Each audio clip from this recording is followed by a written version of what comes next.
திராவிட முன்னேற்ற கழகத்தை பொறுத்த மட்டிலும் 7ஆம் தேதியோடு 4 ஆண்டுகள் முடிவடைந்தது. ஆனால் எந்த விதமான சொன்ன விஷயங்கள் எதுவுமே, அவங்க தேர்தல் அறிக்கையில் சொன்ன விஷயங்கள் எதுவுமே சரியா செய்யல. 1000 ரூபாய் கொடுப்போம்னு சொன்னாங்க, 2.5 வருஷம் கழிச்சு தான் கொடுத்தாங்க. அதுவும் பாராளுமன்ற தேர்தல் கமிட்டி தான் கொடுத்தாங்க.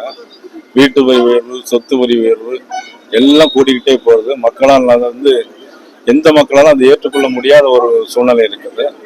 அதில் வந்து அரசு ஊழியர்கள், தலைமைச் செயலகத்தில் வேலை பார்க்கக்கூடிய ஊழியர்கள் எல்லாருமே உள்ளிருப்பு போராட்டம் நடத்துறாங்க.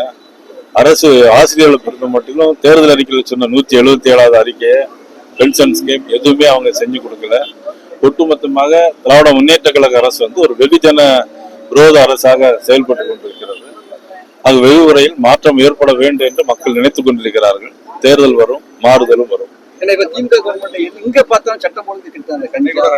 இன்னைக்கு கூட ஒரு பெண் 13 வயசு பெண்ண வீட்டுக்குள்ள சிறுவர்கள் முதல், அதாவது 18 வயசு கீழே உள்ளவங்களும் இது 12 பேருக்கு மேல சேர்ந்து பாலியல் பலாத்காரம் பண்ணியிருக்காங்க.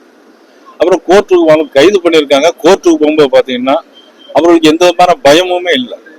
கையை வச்சு ஜாலியா ஹாயா போயிட்டு இருக்கிறாங்க. இந்த மாதிரிலாம் ஒரு மோசமான ஒரு சூழ்நிலை, மது பழக்க வழக்கங்களுக்கு அடிமையாகிற சூழ்நிலை. பள்ளியில மாணவர்களுக்கே மது பழக்க வழக்கம் இருக்கு. எல்லா குக்கிராமங்களிலும் கஞ்சா போதைப் பொருள் நடமானது. இதெல்லாம் கண்டுகொள்ளாத முதலமைச்சராக நமது முதலமைச்சர் இருக்கிறார். அது மட்டும் இல்ல, தேச விரோத செயலாக நாட்டிற்கு எதிராக போர்க்கால இந்த சூழ்நிலையில் கூட நாட்டிற்கு எதிராக பேசக்கூடியவர்களை இதுவரை எந்த நடவடிக்கையும் எடுக்கல. இது மிக மிக கண்டிக்கத்தகுந்தது.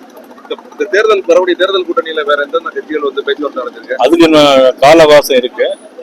நீ பொறுத்து இருந்து பாருங்க, நிறைய கட்சிகள் வரும். விஜய் கட்சிக்கு வருவாருன்னு நீங்க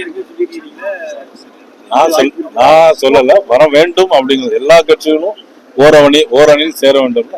பிளே ஸ்டோர் மற்றும் ஆப் ஸ்டோரில் இருந்து பாலிமர் செயலியை QR கோடு மூலம் பதிவிறக்கம் செய்யுங்கள். செய்திகளை உடனுக்குடன் பெறுங்கள்.